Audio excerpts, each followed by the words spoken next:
আমার ঘুঘু পাখি বাচ্চাগুলো দেখেছিলেন আপনারা অনেক ছোট, এখন দেখুন তারা অনেক বড় হয়ে গেছে।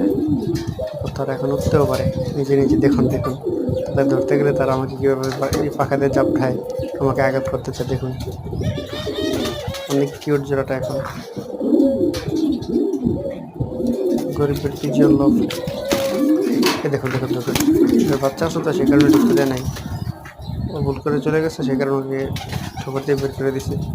ওটাতেও যেও না, ওটাতে বাচ্চা আছে। এটাতে থাকো, এখানে থাকো তোমরা, তোমাদের জায়গা আছে এখানে নিচে। হ্যাঁ, এই যে এখানে থাকো।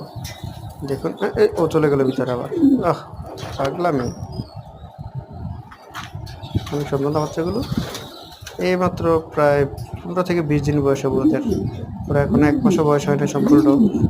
আশা করি এখন উঠতে পারে। বড়টা এখন উঠতে পারে সম্পূর্ণভাবে, ছোটটা এখনো তেমন একটু উঠতে পারে না। আশা করি শিখে যাবে কিছুদিনের মধ্যে। তো এই আর কি আমাদের ঘর। তারপরে ওই যে আমার রেসের বাচ্চাগুলো দেখেছিলাম আপনাদেরকে, এই যে দেখুন ওরা এখানে, ওদেরকে নিচে দিয়েছিলাম বাসায়। অনেক কিউট। সবাই চ্যানেলটাকে সাবস্ক্রাইব করবেন, দোয়া করবেন আমার জন্য সবাই। ওই দেখুন উপরে দেখুন